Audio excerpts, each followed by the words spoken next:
என் பிள்ளை, நான் தெரிந்து கொண்டவள், நான் அபிஷேகம் பண்ணப்பட்டவள். என் ஜெபாவி அவன் மேல இருக்கு, என் விண்ணப்பத்தி நாவி அவன் மேல இருக்கு, என் வேண்டுதலி நாவி அவன் மேல இருக்கு. அவ ஒரு தீர்க்கதரிசி, அவ ஒரு ஜெபிக்கிறவ, அவ துதிக்கிறவ, என்னை உயர்த்துகிறவ, என் நாமத்துக்காக எப்பொழுதும் எழும்பி நிற்கிறவள். எனக்கு உதவி செய்ய யாரும் வரமாட்டாங்க. அவர் உனக்கு சுகம் கொடுக்கணும்னு இறங்கி வந்துட்டார்னா அவர் என்ன வேணாலும் செய்வார். உங்களை ஆசீர்வதிக்கணும்னு வந்துட்டார்னா எந்த எக்ஸ்ட்ரீமுக்கும் அவர் போக அவரால் முடியும். உங்களை உயர்த்தணும்னு நினைச்சிட்டார்னா தடையே.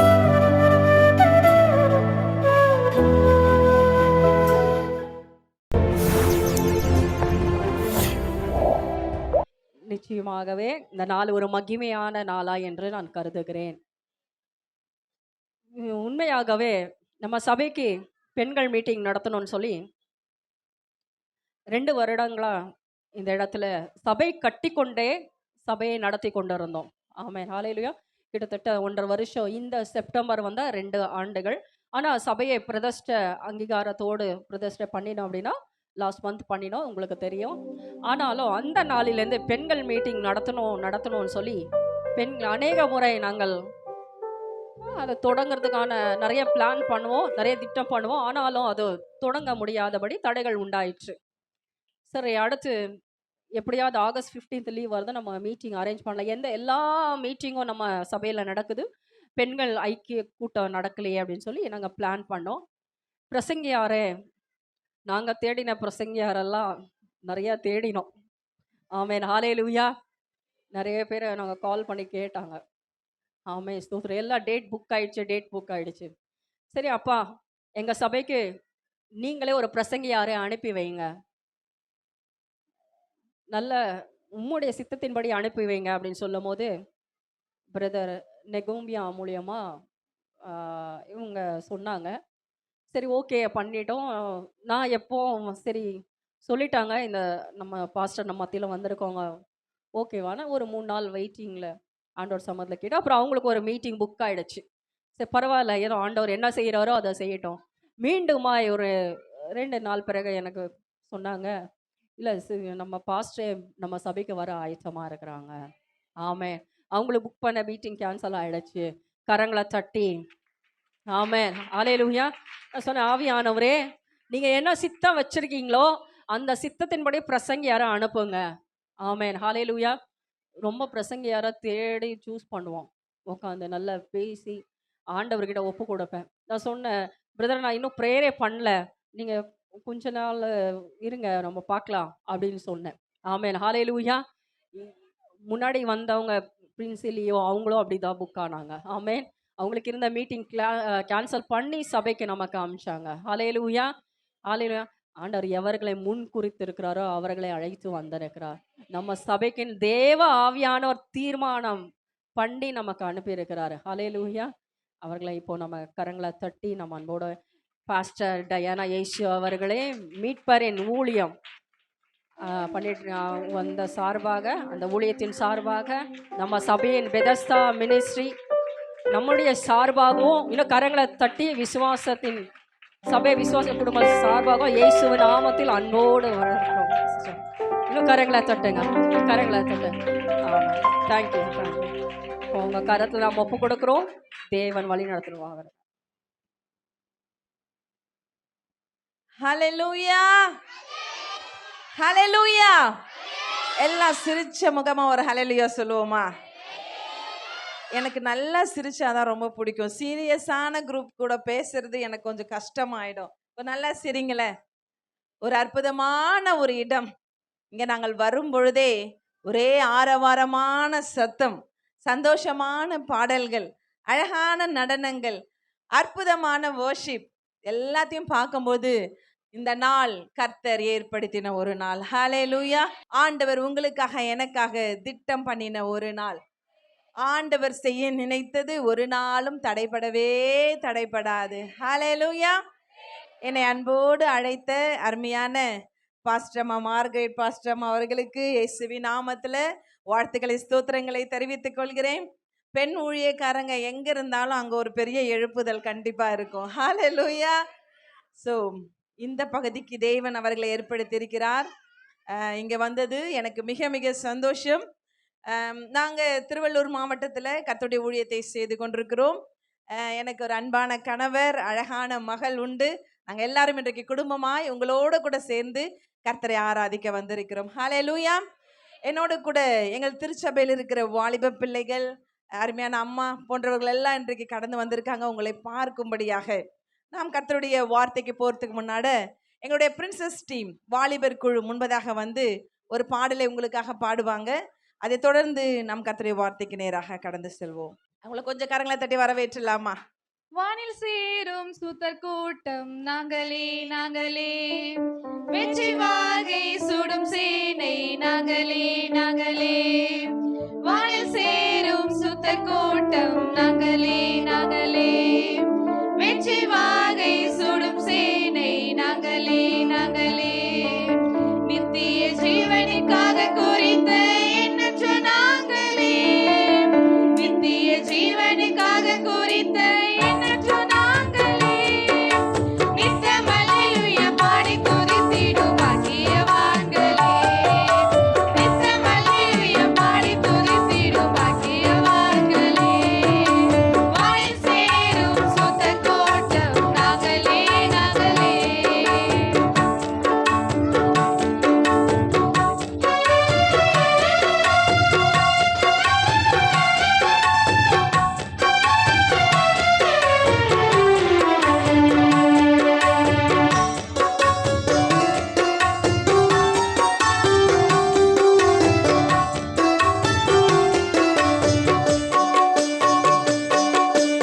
ஆயிரம் ஆயிரம் தூதர்கள் சொந்திட இயேசு வருகிறார்.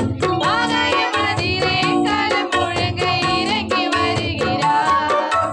ஆயிரம் ஆயிரம் தூதர்கள் சொந்திட இயேசு வருகிறார். ஆகாயம் அதிரே களம் முழங்க இறங்கி வருகிறார். மறுரூபமாகுவோம், மகிமையில் சேருவோம்.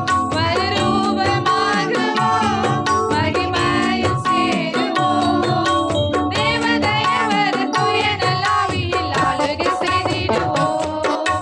தேவதயவர் தூய நல்லாவியில் ஆளுகை செய்திடுவோம்.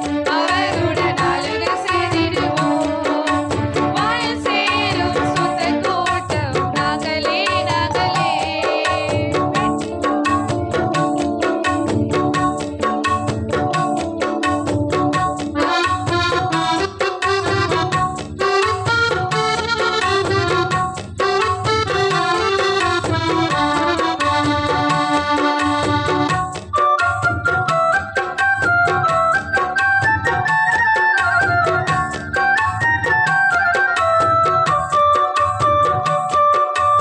இருளில் கிடந்தும் இதயம் உடைந்தும் இயேசு மீட்டுவிட்டார். ஏதும் வழியின்றி ஏங்கி புலம்பிடும் இயேசுப்பா காத்துக் கொண்டார். இருளில் கிடந்தும் இதயம் உடைந்தும் இயேசு மீட்டுவிட்டார். ஏதும் வழியின்றி ஏங்கி புலம்பிடும் இயேசுப்பா காத்துக் கொண்டார். புது வாழ்வு தந்துவிட்டார், புதிதாய் மாற்றிவிட்டார். புது வாழ்வு தந்துவிட்டார், புதிதாய் மாற்றிவிட்டார். புது மனுஷனை புது மனுஷியை சிருஷ்டியாக்கிவிட்டார். புது மனுஷனை புது மனுஷியை சிருஷ்டியாக்கிவிட்டார். புதிய சிருஷ்டியாக்கிவிட்டார்.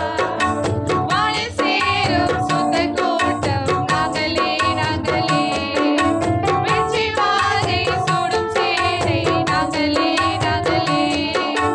வானில் சேரும் சுத்தர் கூட்டம் நாங்களே நாங்களே, வெற்றி வாகை சுடும் சேனை நாங்களே நாங்களே. நம்ம எல்லாரும் கண்களை மூடி, அப்பா இந்த நாளில எங்களோடு நீங்க பேசுங்க ஆண்டவரே. மனுஷ சத்தத்தை அல்ல ஆண்டவரே, உங்க சத்தத்தை நாங்க கேட்க வந்திருக்கிறோம்னு சொல்லி எல்லாரும் கண்களை மூடி ஹல்லேலூயா ஹல்லேலூயா. நன்றி ஆவியானவரே, மக்கு ஸ்தோத்திரம் ஸ்தோத்திரம் ஸ்தோத்திரம். பரிசுத்தரே மக்கு ஸ்தோத்திரம் ஸ்தோத்திரம் ஸ்தோத்திரம். தாயின் கருவிலே உருவாக முன்னமே எங்களை பெயர் சொல்லி அப்பா உம்முடைய பிள்ளைகளாய் வாழும்படியான ஸ்லாக்கியத்தை கொடுத்து அழைத்தவரே மக்கு ஸ்தோத்திரம் ஸ்தோத்திரம் ஸ்தோத்திரம். அப்பா நாங்கள் நம்பி ஆராதிக்கிற அன்பின் பரலோக பிதாவே, வானத்துக்கு பூமிக்கும் ராஜாவே, உம்மை நன்றியோடு உம்மை துதிக்கிறோம், உம்மை ஸ்தோத்தரிக்கிறோம். நீர் காலைதோறும் மனுஷனை விசாரிக்கிறவரும் நாள்தோறும் புதிய கிருபைகளினால் எங்களை நிரப்புகிற தெய்வமாய் இருக்கிறபடினால உமக்கு ஸ்தோத்திரம். இதோ உம்முடைய சமூகத்திலே ஆண்டவரே பெதஸ்தா திருச்சபையாய் கூடி அப்பாவுடைய திருச்சமூகத்தை நோக்கி பார்க்க தேவன் பாராட்டினே உம்முடைய எல்லா மேன்மையான கிருபைகளுக்காக இரக்கங்களுக்காக நன்றி செலுத்துகிறேன். எங்கள் மத்தியிலே கர்த்தர் நீங்க அசைவாடுங்க ராஜா. ஆண்டவரே நீர் பெருகவும் நாங்கள் சிறுகவும் உதவி செய்யுங்க.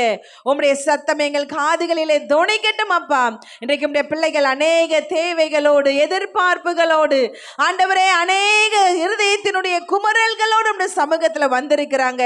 எல்லாவற்றுக்கும் எங்கள் பரம தகப்பன் நீர் பதிலை கொடுத்து அனுப்ப வேண்டுமாய் ஜெபிக்கிறப்பா. வந்தவர்கள் வந்தவனமாய் அல்ல, நிறைவான ஆசீர்வாதங்களோடு ஆண்டவரே பெரிய அப்பாவுடைய பதில்களோடு கடந்து செல்ல என் தேவனீர் அனுக்கிரகம் செய்ய வேண்டுமாய் அருமை இரட்சகர் இயேசுவின் மாறாத நாமத்தில் ஜெபிக்கிறேன் ஜீவனுள்ள நல்ல பிதாவே. 1867 வருஷம் அயர்லாந்து பெல்ஃபாஸ்ட் என்கிற ஒரு இடத்துல ஒரு அழகான குடும்பம், ஒரு அற்புதமான ஒரு பெண் குழந்தை பிறக்கிறது. அதற்கு ஏமி என்று பெயர் வைக்கிறார்கள். ஏமி கர்த்தருடைய சமூகத்திலே அழகாய் வளர்க்கப்படுகிறாள். அந்த தேசத்திலே அவங்க வீட்டிலே அவங்களுக்கு ஸ்கூலிங் கற்றுக் கொடுக்கிறாங்க. அங்க அவங்க படித்து கொண்டு வளரும் பொழுது ஒரு நாள் ஏமி கண்ணாடி முன்னாடி நின்று பார்க்கிறாள். எல்லாரும் போல ஃபாரினர் ரொம்ப அழகா ஒயிட்டா இருக்கிறாங்க, ரொம்ப பிங்கி நோஸ், அழகான ஃபேஸ், நல்லா இருக்குது. ஆனா ஏமிக்கு ஒரே ஒரு சின்ன வருத்தம். ஏன்னா அவங்க ஃபேமிலியில அவங்க ஃப்ரெண்ட்ஸ், அவங்க சர்ச்சுக்கு வரவங்க, ஸ்கூல்ல படிக்கிற எல்லாருக்கும் பிரவுன் ஐஸ் இருக்கு. ஃபாரினர்ஸை பார்த்துருக்கீங்களே, அவங்களுக்கு பிரவுனா இருக்கும் கொஞ்சம் ஐஸ். ஆனா ஏமிக்கு மட்டும் நம்மள மாதிரி கருப்பு விழிகள் இருக்குது. இதை பார்த்ததும் ஏமிக்கு ரொம்ப வருத்தமா இருக்குது. நான் மட்டும் வித்தியாசமா இருக்கேன், என் அம்மா போல நான் இல்லை, என் பாட்டி போல இல்லை, என் ஃப்ரெண்ட்ஸ் போல இல்லை, நான் மட்டும் ரொம்ப டிஃப்ரெண்டா இருக்கனேன்னு சொல்லி ஒரு வருத்தம் அவளுக்கு சின்ன ஒரு 5-6 வயசுல இருந்து ஒரு வேதனை, ஒரு கஷ்டம் அவள் இருதுக்குள்ள இருந்துகிட்டே இருந்துச்சாம். அவள் நாளாக அழகாக வளருகிறாள்.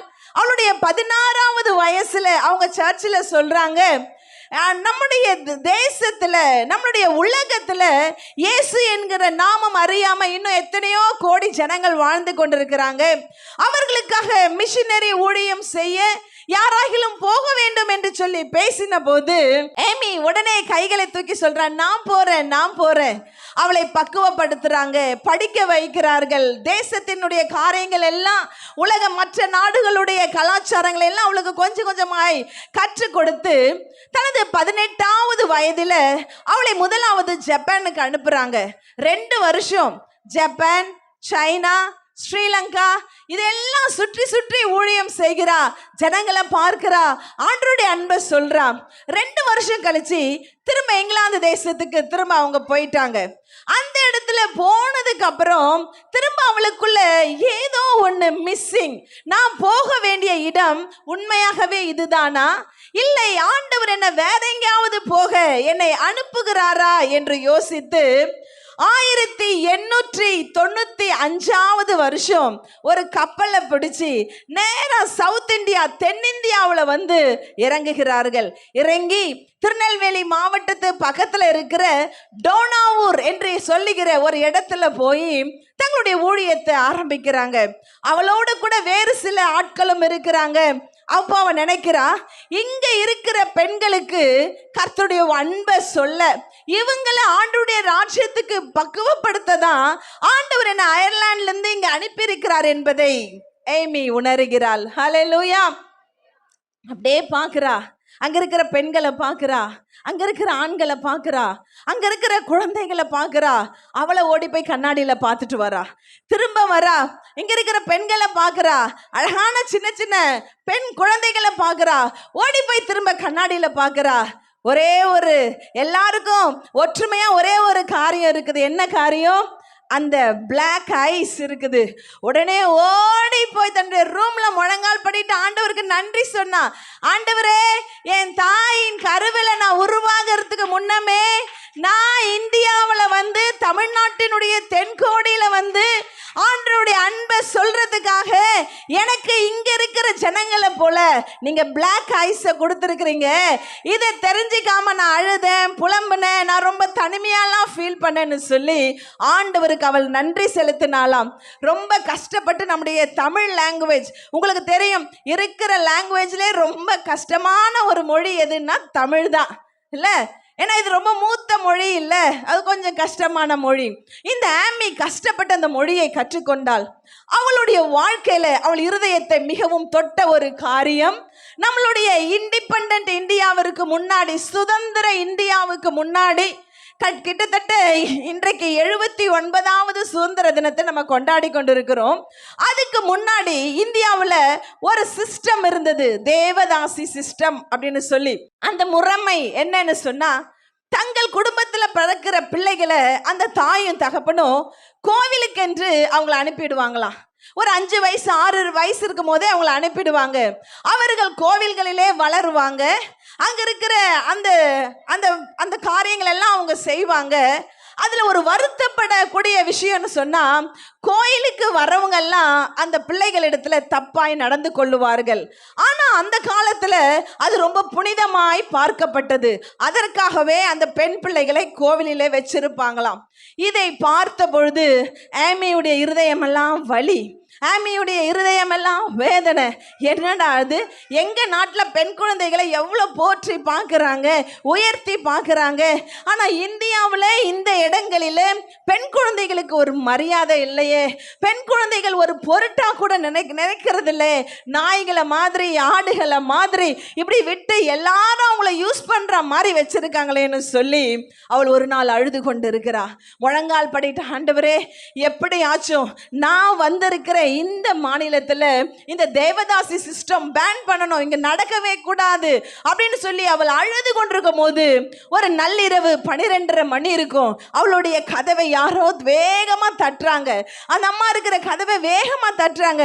திறந்து பார்த்தால் 12 வயதுடைய ஒரு சிறு பெண், ஒரு சின்ன பொண்ணு ஓடி வந்து சொல்றா, அம்மா அம்மா என்னை காப்பாத்துங்க, என்னை காப்பாத்துங்க, எங்க அப்பா அம்மா என்னை கொண்டு போய் கோவிலில் விடுறாங்க, எல்லாரும் என்னை ரொம்ப தப்பா தொடுறாங்க, எனக்கு அது பிடிக்கல, என்னை காப்பாத்துங்க காப்பாத்துங்க என்று சொல்லி அந்த குழந்தை அழுதுதாம். ஆமி ஓடி போய் அந்த பிள்ளைய அணைச்சி தன்னுடைய வீட்டுக்குள்ள கொண்டு வந்து கதவை பூட்டிட்டாங்க. யாருக்கும் தெரியாது அந்த குழந்தை எங்க போச்சுன்னு.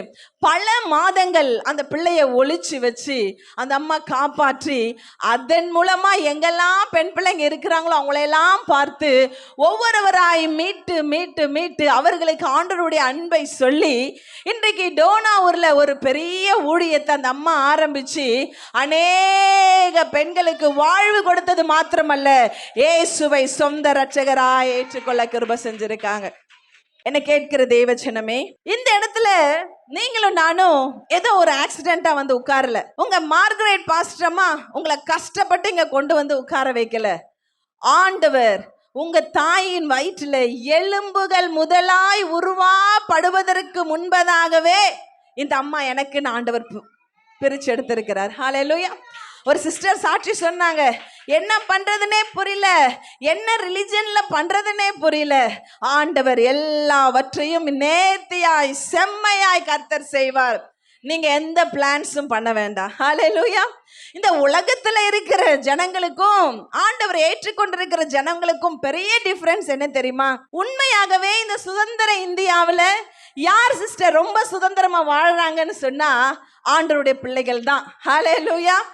மற்ற எல்லாருக்கும் அவங்க பிரச்சனையை அவங்க தான் சுமக்கணும், அவங்க வேதனையை அவங்க தான் பார்த்துக்கணும், அவங்க பிரச்சனைக்கு தீர்வு அவங்க தான் கண்டுபிடிச்சிக்கணும். ஆனா நமக்கு மட்டும்தான் ஏசப்பா சொல்றாரு, வருத்தப்பட்டு பாரம் சுமக்கிறவங்களே எல்லாரும் என்கிட்ட வாங்க, நான் உங்களுக்கு இளைப்பாறுதல் தருவேன். ஹல்லேலூயா, ஹல்லேலூயா. இன்னும் கூட நிறைய பேர் சிரிக்கலையே. அப்பா சொன்னாரு, நீ போய் ரெஸ்டடு. என்ன சொல்றாரு? ரெஸ்டடு. யாருக்கெல்லாம் தூங்குறது ரொம்ப பிடிக்கும்? யாருக்கு வேலை வீட்டில் மம்மி வேலையே சொல்லக்கூடாதுன்னு யார் நினைப்பா? சொல்லுவீங்க, சண்டே ஒரு நாள் தான் லீவு, இன்னைக்குமே இந்த வேலை செய் அந்த வேலை செய்யன்னு சொல்றீங்க. ஆனா ஏசப்பா இன்னைக்கு உங்களை பார்த்து சொல்றேன், நான் உங்களுக்கு ரெஸ்ட் கொடுக்குறேன். நீங்க ஒரு வேலையும் செய்ய வேணாம், போய் தூங்குங்க, சாப்பிடுங்க, ஆனா பாரத்தெல்லாம் ஏன் மேல போட்டுருங்க. ஹல்லேலூயா. இன்னைக்கு நிறைய பேரு நம்ம அதை தான் செய்யறது இல்லை. ஹல்லேலூயா. ஆண்டவர் நம்ம பாரத்தை என்கிட்ட கொடுன்னு சொல்றாரு, ஆனா நம்ம யாரும் பாரத்தை கொடுக்கறது இல்ல. இங்க சர்ச்சில் வந்து கூட ஒரு பெரிய மூட்டையை தலைமையில வச்சுக்கிட்டு தான் நம்ம உட்கார்ந்து இருக்கிறோம். ஒரு பெரிய பேக்கை பின்னாடி போட்டுக்கிட்டு தான். சில ஸ்கூல் பிள்ளைங்க பார்த்துருக்கீங்களா? வேன்ல போவாங்க, ஸ்கூல் பஸ்ல போவாங்க, பின்னாடி அவங்க பேக்கை மாட்டிக்கிட்டே அந்த சீட்ல உட்கார்ந்துருப்பாங்க இல்ல? அந்த மாதிரி தான் இன்னைக்கு நிறைய பேர் உட்கார்ந்துருக்கிறீங்க. இன்னைக்கு கர்த்தருடைய வார்த்தை உங்ககிட்ட வர்றதுக்கு முன்னாடி நீங்க எல்லாரும் உங்க பாரத்தை அப்பா கிட்ட கொடுத்துட போறீங்க. ஹல்லேலூயா. ஆண்டுடைய சமூகத்துல உங்க பாரத்தை வச்சிட போறீங்க. ஆண்டவரே நீங்க சுமங்கப்பா, நீங்க வழியை தரங்க, எனக்கு இதெல்லாம் இன்னைக்கு பிரச்சனை இருக்கு, நீங்க பாத்துக்கோங்க. இன்னைக்கு நான் ஃப்ரீயா சுதந்திரமா அழகா உட்காந்து உங்க வார்த்தையை நான் கேட்க போறேன். ஹல்லேலூயா. இங்க உட்காந்துட்டு எதையோ யோசிக்க வேண்டாம். இங்க உட்காந்துக்கிட்டு வர போன் காலுக்கெல்லாம் நீங்க ரிப்ளை பண்ண வேண்டாம். அதெல்லாம் சுவிட்ச் ஆஃப் பண்ணி ஓரமா வச்சிருங்க. சுதந்திரமா உட்காருங்க. இன்றைக்கு கர்த்தர் உங்களோடு கூட பேச போகிறார். ஹல்லேலூயா. என்னோடு கூட வேதத்தை திருப்பிக் கொள்ளுங்கள். ஆதியாகமங்களின் புஸ்தகம் 2ஆம் அதிகாரம் 18வது வசனம். பின்பு தேவனாகிய கர்த்தர், மனுஷன் தனிமையாய் இருப்பது நல்லதல்ல, ஏற்ற துணையை அவனுக்கு உண்டாக்குவேன் என்றார். ஹல்லேலூயா. ஏற்ற துணை சொல்லுங்க, ஏற்ற துணை. இந்த பைபிள் சார்ந்து அல்லது நம்ம நிறைய பேர் என்ன யோசிச்சுக்கிறோம்னா, பெண்களினாலே செகண்டரி, ஆண்களுக்கு அடுத்துதான், அப்படிதானே? நேர்முகமாகவோ மறைமுகமாகவோ அம்மாங்க கூட வீட்டில் சொல்லுவாங்க, ஆம்பளை பையன் அவனை போய் பாத்திரம்லாம் கழுவிடக்கூடாது, நீ போய் பாத்திரம் கழுவு. ஆம்பளை பையன் போய் வெளியே பெருக்க கூடாது, நீ பெருக்கு. அவன் இந்த அழுக்கு துணியெல்லாம் எடுக்க வேண்டாம், நீ கொண்டு போய் போடு. ஸோ நம்ம சின்னதுல இருந்தே இந்த சமுதாயம் பெண்களை ஒரு செகண்டரி, 2ஆம் தரமாக தான் நம்மளை வளர்த்துருக்குறாங்க. வளர்ந்தும் நம்ம மைண்ட் செட் அப்படியே தான் இருக்குது. உங்கள் பாட்டி அதை தான் சொன்னாங்க, உங்கள் அம்மா அதை தான் சொன்னாங்க, நீங்களும் அதை தான் சொல்ல போகிறீங்க, நாளைக்கு உங்கள் பிள்ளைங்களும் அதை தான் சொல்ல போகிறாங்க. ஹல்லேலூயா. ஆனால் வேதம் என்ன சொல்லுகிறது? இந்த ஏற்ற துணை என்கிற வார்த்தைக்கு ஹீப்ரூல, இந்த வேதம் எழுதப்பட்ட அந்த ஆதி மொழியில ஏசர் அப்படின்ற ஒரு வார்த்தை இருக்குது. ஏசர், ஏசர் அப்படின்னு சொன்னா ஏற்ற துணை. அப்போ இந்த மூல வார்த்தை ஏற்ற துணைன்னு ஆண்டவர் ஏன் இங்க வச்சிருக்காருன்னு சொன்னா, இந்த பெண்கள் ஆண்களுக்கு உதவி செய்யறவங்க, அப்படிதானே? நம்ம சொல்ற மாதிரி உதவி செய்யறவங்க. அவங்க பலவீனமா இருக்கும் போது அவங்கள பலப்படுத்தணும், அவங்க டிஸ்கரேஜாக இருந்தால் அவங்கள என்கரேஜ் பண்ணணும், அவங்களுக்கு பசியாக இருந்தால் நீங்கள் சாப்பாடு போட்டு பிளேட்டில் கொண்டு போய் கொடுக்கணும், இதெல்லாம் தானே. ஆனால் அந்த மூல பாஷை என்ன சொல்லுதுன்னு சொன்னால், பலவீனமாக இருக்கிற ஒருவரை பலப்படுத்துகிற ஒரு பாத்திரமா. ஹல்லேலூயா, ஹல்லேலூயா. உதவி தேவைப்படுகிற ஒருத்தருக்கு உதவிகளை செய்கிற ஒரு ஜெனரேட்டரா. ஹல்லேலூயா, ஹல்லேலூயா. இதை வாசிக்கும் போது எனக்கும் கொஞ்சம் இன்ட்ரெஸ்டிங்காக இருந்தது. கொஞ்சம் மேலே போய் பார்க்கலாம், இன்னும் கொஞ்சம் படிக்கலான்னு பார்த்தா அது முடியும் பொழுது சொல்லுது, தேவனாகிய கர்த்தருக்கு மூல பாஷையிலே கொடுக்கப்பட்டிருக்கிற பெயர் எசேர். ஹல்லேலூயா, ஹல்லேலூயா. ஆண்டவர் சொன்னாரு, I am going to be the Ezer to my house of Israel. இஸ்ரவேலுக்கு நான் எசேராக இருக்க போகிறேன் என்று தேவன் சொன்னாராம். இப்ப நம்ம சொல்லுவோமா, இஸ்ரவேலுக்கு ஆண்டவர் 2ஆம் தரமா இருப்பாரு, செகண்டரியா இருப்பாரு, வேலை செய்வாரு, உதவி செய்வார்? அப்படி இல்லை. அவர்களை பலப்படுத்துகிறவராய், அவர்களுக்கு உதவிகளை அவர் செஞ்சாதான் அவங்களால செய்ய முடியும். ஹல்லேலூயா. இன்னைக்கு நிறைய குடும்பங்களை நீங்க பார்த்திருப்பீங்க. ஒரு அப்பா இல்லைன்னு சொன்னா அந்த குடும்பத்துல ஒரு இழப்பு, someone is missing in the family. அவங்க போயிட்டு வரும்போதெல்லாம் ஐயோ அப்பா மிஸ் பண்றோம். ஆனா அம்மா ஒரு குடும்பத்துல இல்லைன்னா everything is missing. ஹல்லேலூயா. அந்த பிள்ளைகள் அப்பதான் உண்மையாகவே அனாதையாக்கப்படுறாங்க. அப்பதான் அந்த பிள்ளைகள் உண்மையாகவே எது இழக்கிறாங்க. ஆண்கள் ஒரு மனைவி இறந்துட்டு ஒரு வீட்டில் ஒரு 2 பிள்ளைங்க இருந்தா ஆண்களால சந்தோஷமா அந்த பிள்ளைகளை வளர்த்து ஆளாக்கவே முடியாது. ரொம்ப ரேர். அதுக்குன்னு இல்லவே இல்லைன்னு சொல்லலை, பட் ரொம்ப ரேர். மெஜாரிட்டி அப்படி கிடையாது.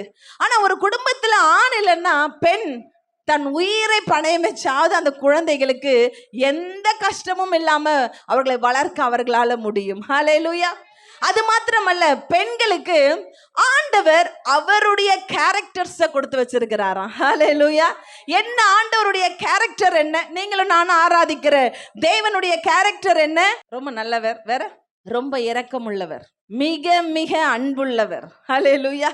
யார் அழுதாலும் போய் கையை தொடச்சிடணும்னு முன்னாடி ஓடி வரவர். அப்படிதானே? யோசிச்சு பாருங்க, பெண்களுடைய குணாதிசயம் என்ன? எல்லாரும் என்ன சொல்லுவாங்க? இவங்க சும்மாவே இறக்கப்பட்டுருவாங்க, இவங்க சும்மாவே அழுதுருவாங்க, யாரை பார்த்தாலும் அன்பை காட்டிடுவாங்க, யார் அழுதாலும் இவங்க போய் முன்னாடி நிற்பாங்க, யார் ஹெல்ப்னு கேட்டாலும் இவங்க போய் நிற்பாங்க, அது என்ன ஏதுன்னு கூட விசாரிக்க மாட்டாங்க. சொல்லியிருக்கிறாங்களா? அது எல்லாம் தேவனுடைய கேரக்டர். கரங்களை பலமா தட்டுறீங்களா? இந்திய தேசம் ஆங்கிலேயருக்கு அடிமையா இருந்து விடுதலையாக்கப்பட்டது. நம்ம எல்லாருக்கும் தெரியும், நிறைய விடுதலைக்காக போராடின நிறைய ஹீரோஸ் எல்லாம் நமக்கு தெரியும். இந்த இந்தியா இன்னொருடைய கண்ட்ரோல்ல இருந்து விடுதலை ஆயிடுச்சு, இன்னொருடைய அடிமைத்தனத்திலிருந்து விடுதலை ஆயிடுச்சு. ஆனால் தேசத்துல இன்னும் ஜனங்கள் பாவத்திற்கு அடிமையாக்கப்பட்டு கொண்டிருக்கிறாங்க.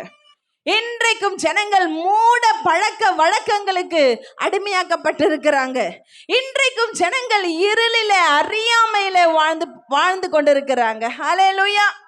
ரீசெண்டா என்ன ரொம்ப கொஞ்சம் இன்னுமா நம்ம நாடு இப்படி இருக்குது அப்படின்னு கொஞ்சம் யோசிக்க வச்ச ஒரு காரியம் என்னன்னு சொன்னா, நம்முடைய தேசத்துக்கு கொஞ்ச நாளைக்கு முன்னாடி பிரான்ஸ் கிட்ட இருந்து ரஃபேல் போர் விமானங்களை இந்திய அரசாங்கம் வாங்குச்சு. எத்தனை பேர் பார்த்தீங்க? படிச்ச பிள்ளைங்க எல்லாம் பார்த்துருப்பீங்க. பார்த்தீங்களா? ரஃபேல் ரொம்ப அழகான ரொம்ப அட்வான்ஸான ஒரு போர் விமானங்கள். அது நம்மளுடைய ஏர்போர்ட்ல, இந்தியன் ஏர்போர்ட் டெல்லி, மும்பை, நான் நினைக்கிறேன் அகமதாபாத், அங்கெல்லாம் வந்து இறங்கின உடனே சிஸ்டர் நான் பார்த்தேன், அதனுடைய 4 வீல்லையும் ஒரு போர் விமானங்கள். யோசிச்சு பாருங்க.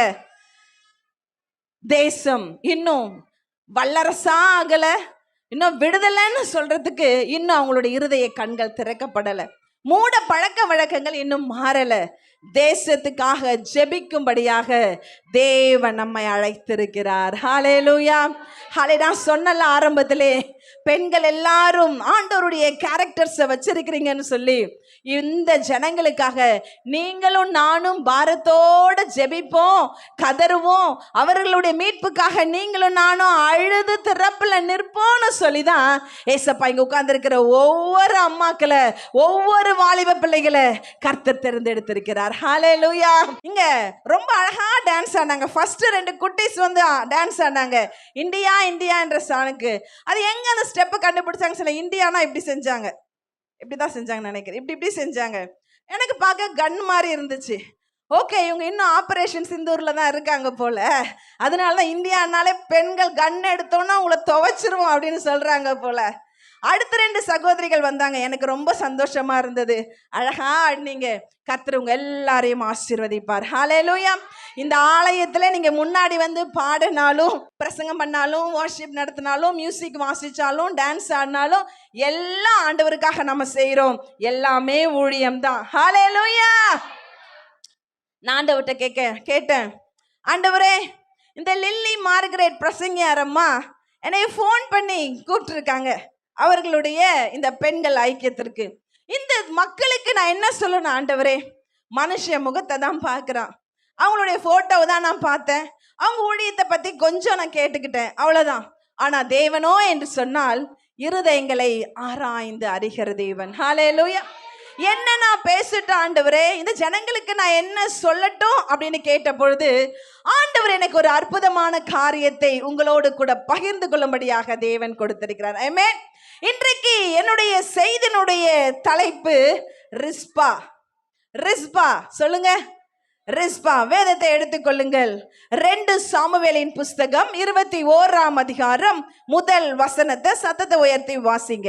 தாவீதின் நாட்களில் 3 வருஷம் ஓயாத பஞ்சம் உண்டாயிருந்தது. அப்பொழுது தாவீது கர்த்தருடைய சமூகத்தில் விசாரித்தான். கர்த்தர் கிபியோனியரை கொன்று போட்ட சவுலுக்காகவும் இரத்த பிரியரான அவன் வீட்டாருக்காகவும் இது உண்டாயிற்று என்றார். ஹல்லேலூயா. இந்த தாவீதினுடைய நாட்கள் அப்படின்னு சொன்னா இங்க கவனிங்க. தாவீது அரசவை வந்ததுக்கு அப்புறமா, ராஜாவானதுக்கு அப்புறமா 10 வருஷத்துக்கு அப்புறமா நடக்கல, 20 வருஷத்துக்கு அப்புறமா நடக்கல. அவன் ஆண்டவருடைய சமூகத்துல அந்த இஸ்ரவேலினுடைய அதிபதியாய் நியமிக்கப்பட்ட அந்த நாளிலே நடந்தது. ஹல்லேலூயா, ஹல்லேலூயா. இஸ்ரவேல் எல்லாருக்கும் தெரியும், தாவீது என்று சொன்னா ஆண்டவருக்கு பிரியமானவன், தாவீதுன்னு சொன்னா சூப்பரான மியூசிஷியன், தாவீதுன்னு சொன்னா அழகான வொர்ஷிப் லீடர், தாவீதுன்னு சொன்னா ஹேண்ட்ஸம் யங் மேன், அப்படிதான் எல்லாருக்கும் தெரியும். ஹல்லேலூயா. ஏன் என்று சொன்னால் அவன் பெலிஸ்தியனை நொறுக்கும் போது அந்த இஸ்ரவேலில் இருந்த பெண்கள் எல்லாரும், வாலிப பிள்ளைங்க எல்லாரும் அவன் முன்னாடி வந்து டான்ஸ் ஆடுறாங்க. டான்ஸ் ஆடும் போது என்ன சொன்னாங்க? சவுல் கொன்றது 1000 தான், தாவீது கொன்றதோ 10,000. அப்போனா அவன் இஸ்ரவேல்ல இருக்கிற எல்லா பெண்களுக்கும் ஒரு சூப்பர் ஹீரோ. ஹல்லேலூயா. எல்லாரும் டேவிட் நமக்கு அடுத்த ராஜாவாக போறாராம், தாவீது வராராம், எல்லாருக்கும் சந்தோஷம். இப்போ ஒரு நாள் ஒரு செய்தி இஸ்ரவேல் தேசத்துல கடந்து வருது. என்னன்னு சொன்னா, இந்த சவுலும் அவனுடைய மகனாகிய யோனதானும் கில்போவா மலையிலே பெலிஸ்தரால கொன்று போடப்பட்டாங்க, செத்துட்டாங்க. பெலிஸ்தர்கள் அவர்களை கொல்ல வருகிறாங்க, கிட்ட வர்றாங்கன்னு சொன்னதும் 2 பேரும் தங்களுடைய பட்டயத்தை நிலத்துல நாட்டி மேல விழுந்து 2 பேரும் செத்துட்டாங்க. அவங்க இறந்து போனாங்கன்னு கேள்விப்பட்டதும் ஜனங்க எல்லாருக்கும் கொஞ்சம் வருத்தம் இருந்துச்சு, ஜனங்க எல்லாருக்கும் கொஞ்சம் வேதனை இருந்துச்சு. ஏன்னா அவங்களோட கிங் ஆச்சே, என்னதான் இருந்தாலும் அவங்க ராஜாவாச்சே, வருத்தம் இருந்துச்சு. ஆனா அவங்களுக்கு பெரிய சந்தோஷம் என்னன்னு தெரியுமா? அந்த சவுல் முடிஞ்சதும் அடுத்து யார் ராஜாவாக போறது? தாவீது ராஜாவாக போகிறான். தாவீது அவங்க நினைச்சுக்கிட்டாங்க, தாவீதனுடைய நாட்களில ஒரே ஆனந்தம், தாவீது வந்துட்டாலே எங்க நாடே வேற மாதிரி ஆயிடும், தாவீது வந்துட்டாலே எங்க ஊரே வேற மாதிரி ஆயிடும். எல்லாரும் ரொம்ப ஹாப்பியா அவனை வரவேற்று பார்த்து கொண்டிருக்கிறாங்க.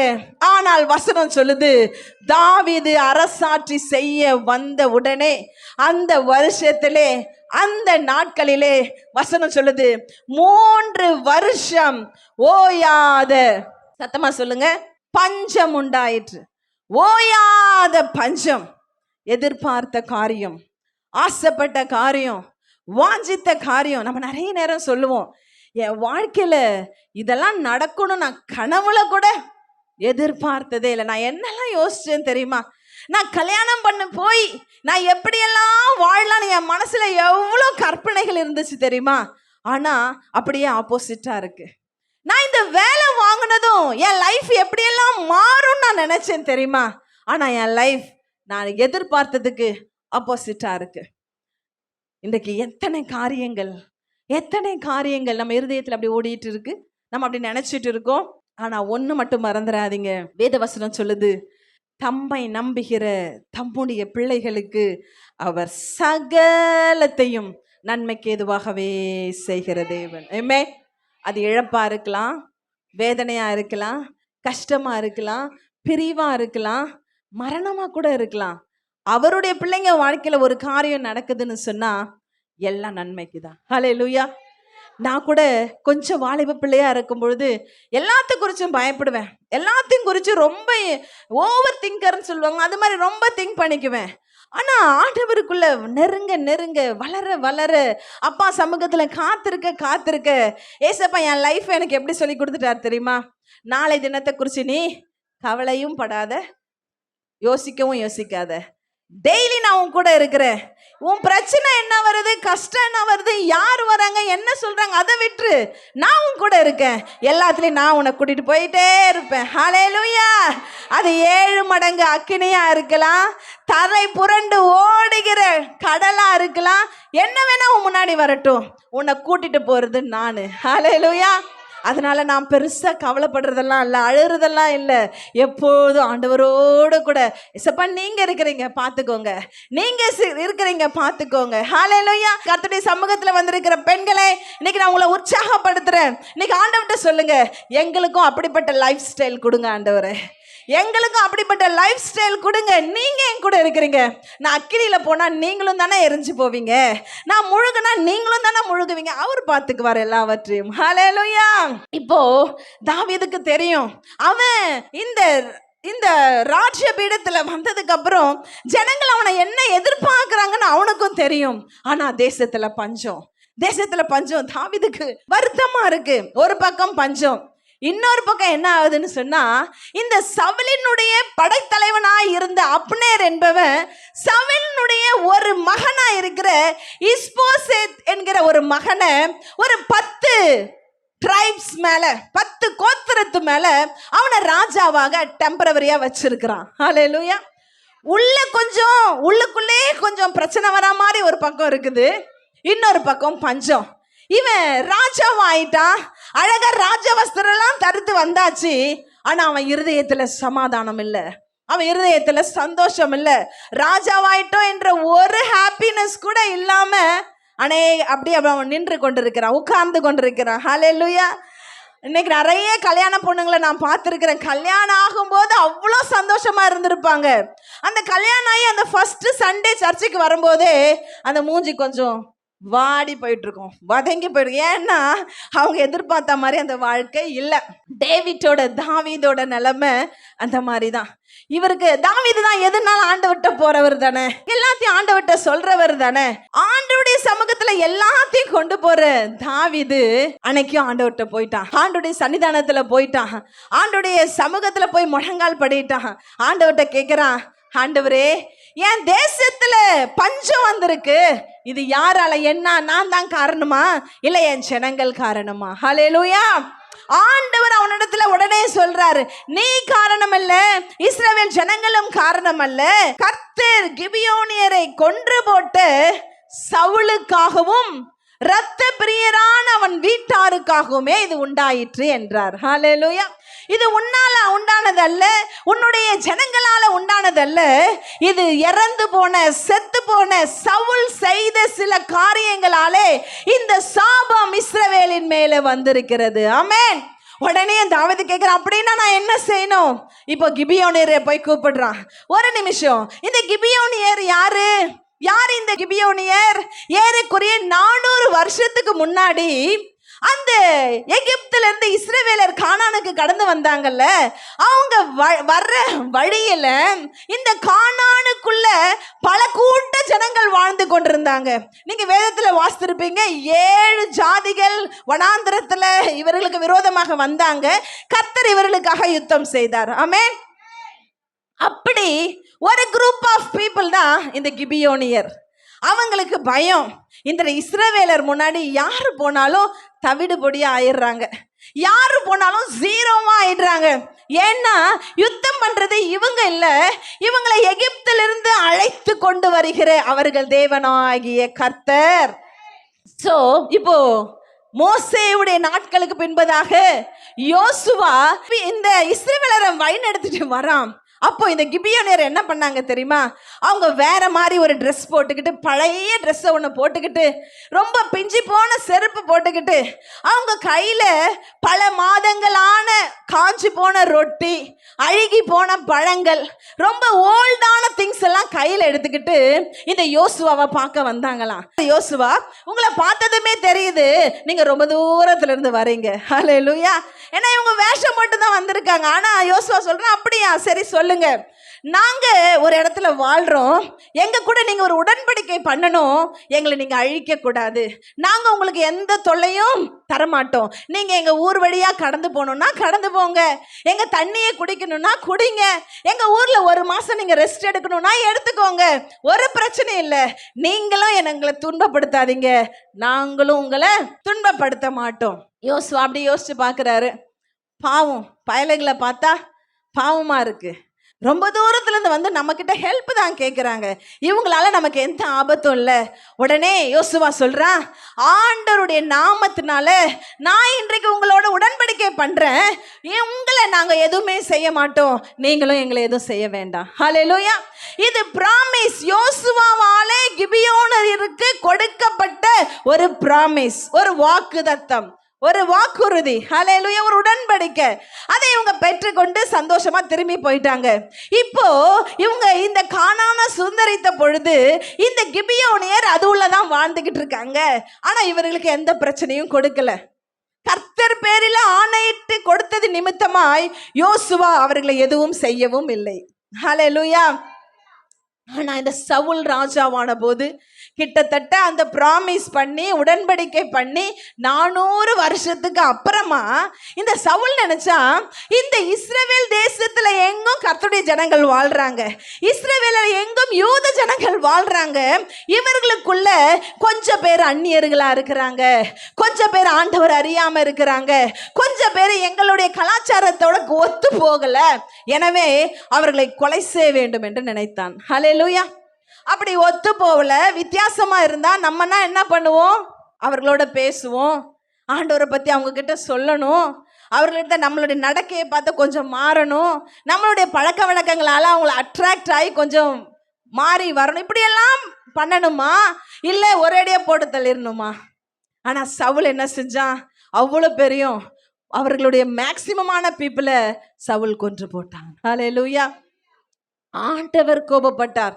கிபியோனியர் அவன் மேல கோபப்படல, ஆண்டவர் கோபப்பட்டார். ஏன்னா என் நாமத்தினால என்னுடைய ஊழியக்காரனாகிய யோசுவா இங்க உடன்படிக்கை பட்டினத நீ பயம் இல்லாம என்னை கேட்காம அவர்களை கொன்று போட்டு விட்டாயே என்று சொல்லி தேவன் அவன் மீது கோபப்பட்டு இஸ்ரவேல் ஜனங்களுக்கு 3 வருஷம் பஞ்சத்தை கர்த்தர் அனுப்பினாராம். ஹல்லேலூயா. இப்போ தாவீது கிபியோனிட்ட போறான். ஐயா, உங்களால தான் எங்க தேசம் அழிந்து கொண்டிருக்கிறது, உங்களால தான் நாங்க சமாதானம் இல்லாம இருக்கிறோம், உங்களால தான் நாங்க நிம்மதியா இல்லை, உங்களுக்கு நாங்க என்ன செஞ்சா நீங்க சந்தோஷமா ஆவீங்க, உங்களுக்கு நாங்க என்ன செஞ்சா இந்த பாவத்தை நீங்க மன்னிப்பீங்க அப்படின்னு கேட்ட பொழுது கிபியோனியர் சொல்லிட்டாங்க, எங்களுக்கு பொண்ணும் வேண்டாம், பொருளும் வேண்டாம், காசு வேண்டாம், உங்க நலம் வேண்டாம், எதுவும் வேண்டாம், எங்கள் பிள்ளைகளை கொலை செய்து போட்ட சவுலினுடைய குடும்பத்திலிருந்து 7 பேர் எங்களுக்கு வேண்டும்னு கேட்டானா. ஹல்லேலூயா. ஹல்லேலூயா. தாவீது ஒண்ணுமே சொல்லல, நேரா அவன் வீட்டுக்கு போனான், போய் ஜனங்கள்கிட்ட போய் பேசினான், அவனுடைய மூப்பர்களை அனுப்புனா. சவுலுக்கு ஒரு பெண் இருந்தாங்க, ஒரு பொண்ணு இருந்தா, மகள் இருந்தா, அவள் பேர் மேராப். என்ன சொல்லுங்க? மேராப். மேராபுக்கு 5 மகன்கள் இருந்தாங்க, 5 பேரையும் கூட்டிட்டு வந்துட்டான். மேராபுக்கு 5 ஆண் பிள்ளைகள் இருந்தாங்க, 5 பேரை கூட்டு வந்துட்டான். ஆனா கிபியோனியர் கேட்டது எத்தனை பேரு? 7 பேரு. இன்னும் கொஞ்சம் தேடி பார்க்கிறான், அங்கே சவுலினுடைய ஒரு மனைவி இருக்கிறா. மனைவி நான் நேரடியான மனைவி இல்லை, அவனுடைய கான்குபேன் அவ ஒருத்தி இருக்கிறா, அவளை போய் கூட்டி கொண்டு வருகிறார்கள். ஹல்லேலூயா. ஹல்லேலூயா. இப்போ இந்த ரிஸ்பால் சவுலினுடைய ஒரு மனைவி. ஆனா இந்த மனைவி நேரடியான மனைவி அல்ல, அவன் காசு கொடுத்து வாங்கினதோ அல்லது ஏதோ ஒரு இடத்துல யுத்தத்துல இருந்து பிடிச்சிட்டு வந்த ஒரு அழகான பெண். ஹல்லேலூயா. ஹல்லேலூயா. இந்த ரிஸ்பாலுக்கு சவுல் மூலமாய் பிறந்த 2 ஆண் குழந்தைகள் இருக்கிறார்கள். அவர்களையும் தாவீது பிடித்து கொண்டு போய் இந்த 7 பேரையும் கொண்டு போய் அந்த கிபியோனியர் இடத்துல கொடுத்து விட்டான். இந்த கிபியோனியர் இந்த 7 பிள்ளைகளை கொண்டு போய், வசனம் சொல்லுகிறது, வார்கோதுமை அறுவடையின் முதல் நாளிலே அவர்கள் 7 பேரையும் தூக்கில போட்டு கொன்று போட்டான். ஹல்லேலூயா. ஹalleluya. மேராப் வீட்டிலையும் துக்கம், ரிஸ்பால் வீட்டிலையும் துக்கம். மேராப் வீட்டிலையும் துக்கம், ரிஸ்பால் வீட்டிலையும் துக்கம். வசனம் சொல்லுது, அவங்க தூக்கி போட்டு முடிஞ்சதுக்கு அப்புறமா தேசத்துல இருந்த பஞ்சம் நின்று போயிற்று. ஹalleluya. தேசம் செழிப்பானது, தேசத்துல மழை பெஞ்சது, தேசம் ஆண்டவருக்கு முன்பதாக ஆசீர்வதிக்கப்பட்டதாம். ஹalleluya, ஹalleluya. இப்போ எல்லாருக்கும் சந்தோஷம், எல்லாருக்கும் நிம்மதி. தாவீது முதற்கொண்டு அங்க வாழ்ற கடைக்கோடியில் இருக்கிற மனுஷன் வரையில எல்லாருக்கும் ரொம்ப சந்தோஷமா இருக்கு.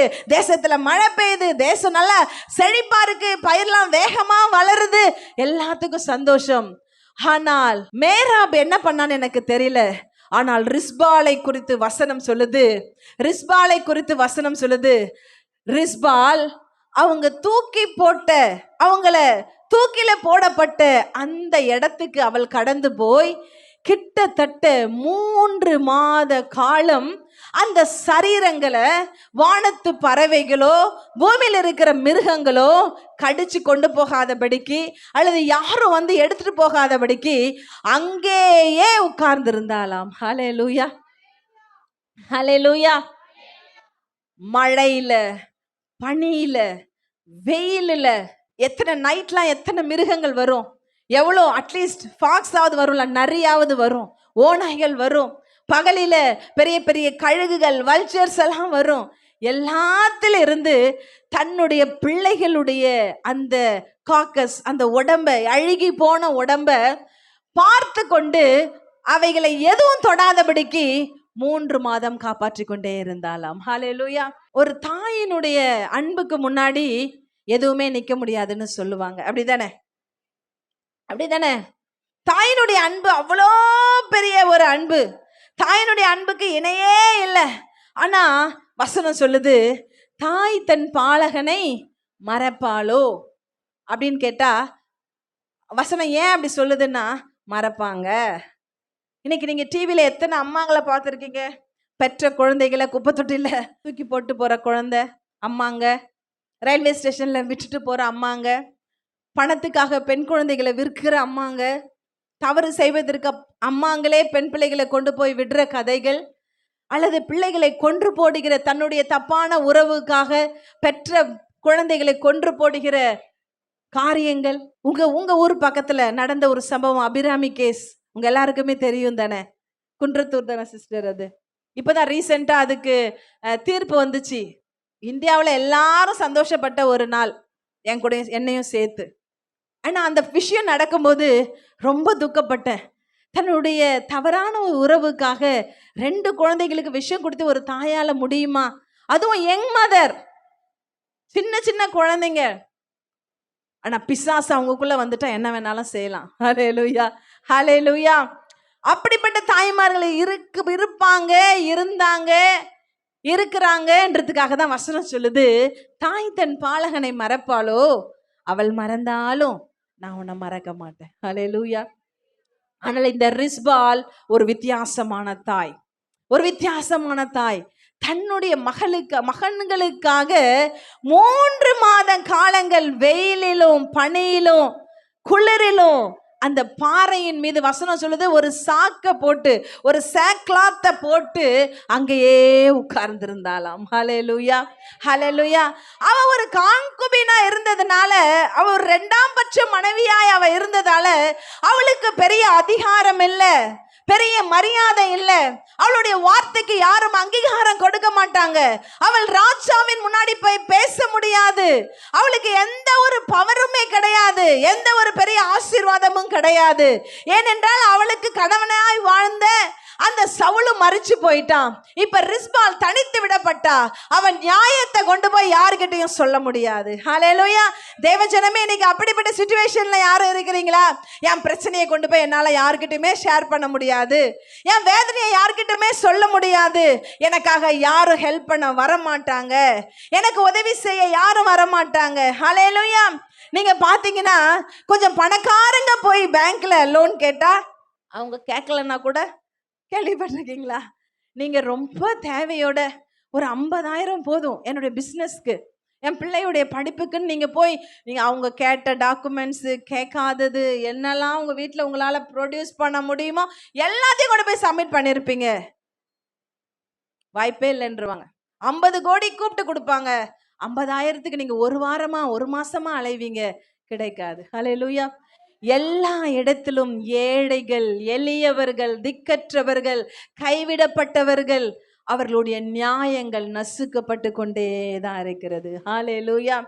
ரிஸ்பா அப்படிப்பட்ட ஒரு மனுஷி, அவளுக்கு சப்போர்ட் பண்ண யாரும் வரல. எல்லாரும் சொன்னாங்க, உங்க சவுல் பண்ணதுனால தான் நாங்க 3 வருஷம் பயிர்களை விளைவிக்க முடியாம இருந்தோம். 3 வருஷம் தண்ணி பஞ்சத்துல இருந்தோம். 3 வருஷம் எங்களுக்கு நிம்மதியான சாப்பாடு இல்லை, தூக்கம் இல்லை. உன் பிள்ளைங்க 2 பேர் செத்துட்டாங்கிறதுக்காக ரொம்ப பண்ணிக்கிற. எவ்வளோ பேசியிருப்பாங்க. நான் படிச்சேன், அவளுக்கு ஃபேமிலி இல்லையா? ஆனா அவளை இன்ட்ரடியூஸ் பண்ணும்போது ஆயாவின் குமாரத்தி ஆகிய ரிஸ்பா, அப்ப அவளுக்கு ஒரு ஃபேமிலி இருக்க தான் செய்து. யாரும் அவளுடைய நியாயத்திற்காக போராடல, யாரும் வரல, அவள் வாயவே திறக்கல. ஹல்லேலூயா. நான் படிச்சு பார்த்தேன், யார்கிட்டயாவது போய் இவ பேசினாளா? அல்லது 3 மாசம் அந்த வனாந்தரத்துல உட்கார்ந்து இருந்தாலே, 3 மாசம் அந்த சூடு வெயில்ல உட்கார்ந்து இருந்தாலே, பனியில அந்த ராக் மேல, அந்த கண்மலை மேல உட்கார்ந்து இருந்தாலே, பாறையின் மீது, அந்த பக்கம் ஆடு மாடு மேய்க்கிறவங்க கிட்ட கூட அவ எதுவும் பேசலையான்னா அவ வாயவே திறக்கல. ஹல்லேலூயா, ஹல்லேலூயா. அவ என்ன நினைச்சா, அவ என்ன யோசிச்சா, என்ன பண்ணிருப்பான்னு எனக்கு தெரியல. 3 மாத காலங்கள் அங்கே உட்கார்ந்து இருந்தா. ஹல்லேலூயா. நான் நினைக்கிறேன், அவ மனுஷங்கிட்ட யார்கிட்டயும் அவ பேசல. இருதயத்தில் அவ கேட்டிருப்பா. இஸ்ரவேலின் தேவனே, எங்கள் சேனைகளின் கர்த்தாவே, அவங்க பண்ண தப்புக்கு என் பிள்ளைங்க என்னப்பா பண்ணும்? இவங்க பண்ண தப்புக்கு நான் என்னப்பா பண்ண முடியும்? இன்னைக்கு நான் என் பிள்ளைங்கள் இன்றைக்கு அனாதைகள் மாதிரி தொங்குறாங்களே, அவர்களுக்கு ஒரு நியாயம் கிடைக்கல, அவங்களுக்கு ஒரு மரியாதை இல்லை. என்னதான் இருந்தாலும் ராஜாவுடைய பிள்ளைகள் அல்லவா, அவங்க எல்லாரும் பிரின்ஸ் இல்லையா? அவங்களுக்கு ஒரு மரியாதையான அடக்கம் கூட இல்லை. என் பிள்ளைகள் இப்படி கிடக்கிறாங்களேன்னு தேவனை நோக்கி அவள் கதறிக்கொண்டே இருந்திருப்பாள். தேவஜனமே, இன்னைக்கு நான் உங்களுக்கு அன்பா சொல்றேன். இன்னைக்கு ரிஸ்பாலை முன்னிட்டு உங்களிடத்துல நான் சொல்றேன், கர்த்தர் இடத்துல உங்கள் காரியத்தை சொல்லுங்க. அது எவ்வளோ பெரிய காரியமா இருந்தாலும் பரவாயில்ல. ஆமென். நான் எங்க சர்ச்சில் அடிக்கடி சொல்லுவேன், ஆண்டவருக்கு தலைவலியும் ஒண்ணுதான், கேன்சரும் ஒண்ணுதான். ஆமென். அவர் உனக்கு சுகம் கொடுக்கணும்னு இறங்கி வந்துட்டார்னா அவர் என்ன வேணாலும் செய்வார். உங்களை ஆசீர்வதிக்கணும்னு வந்துட்டார்னா எந்த எக்ஸ்ட்ரீமுக்கும் அவரால் முடியும். உங்களை உயர்த்தணும்னு நினைச்சிட்டார்னா தடையே கிடையாது. நிறைய பேர் சொல்லுவாங்க, சிஸ்டர் எனக்கு வர வேண்டிய ஆசீர்வாதம் அதோ அந்த 3வது வீட்டில் இருக்காங்களே அவங்களால நின்றுடுச்சு. என்னுடைய கம்பெனியில எனக்கு கொடுக்க வேண்டிய அந்த உயர்வு, அந்த காரியம் இவங்களால ஸ்டாப் ஆயிடுச்சு. அந்த கொலிகாலம் முடிஞ்சிருச்சு. எனக்கு வர வேண்டிய வரனை அவங்க ஏதோ பேசி அவங்க மாத்தி கொண்டு போயிட்டாங்க. இப்படிலாம் நீங்க கேள்விப்பட்டிருக்கிறீங்களா? நீங்க அனுபவிச்சிருக்கிறீங்களா? நீங்க யோசிச்சிருக்கிறீங்களா? இன்னைக்கு தேவ ஜனமே, இந்த பரிசுத்த பலிபீடத்திலிருந்து நான் சொல்றேன், உங்களுக்காக கர்த்தர் நியமிக்கப்பட்ட எந்த காரியத்தையும் ஒருவனாலும் ஒரு காலமும் பிடுங்கி கொண்டு போகவே முடியாது. ஹல்லேலூயா. நீங்க அப்படி நினைச்சீங்கன்னா பிசாசு உங்க காதுல உங்களை நம்ப பண்ற பொய் அது. ஆமென். ஹல்லேலூயா. ஏசப்பா ஒரு நாள் உங்களோடதை எடுத்து இன்னொருத்தர் கொடுக்கலாம் மாட்டாரு. உங்களுக்குள்ளது உங்ககிட்ட தான் இருக்கும். அதை யார் தடை பண்ணலாம் தெரியுமா? ஏன் ஆசீர்வாதத்துக்கு தடை நாதான். சொல்லுங்க, ஏன் ஆசீர்வாதத்துக்கு தடை நாதான்.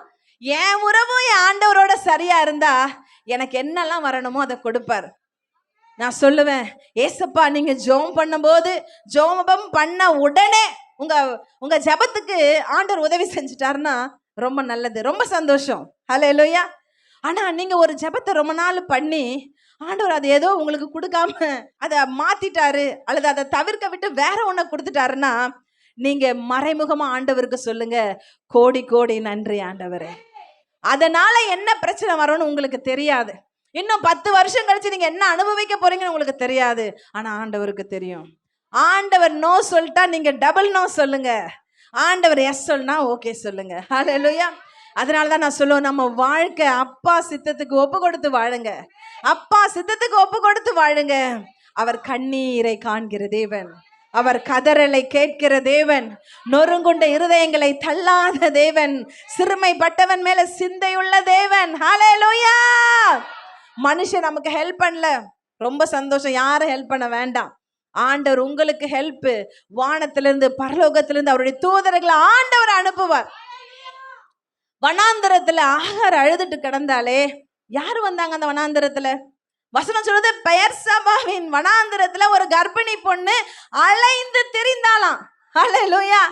அதை படிக்கும் போதெல்லாம் நான் ஒரு முறை கூட அழாம படிச்சதே இல்லை. யோசிச்சு பாருங்க, ஒரு 10 மாதம் 7 மாதம் 8 மாதம் நிறை மாத கர்ப்பிணி. வனாந்தரம்னா எப்படி இருக்கும்?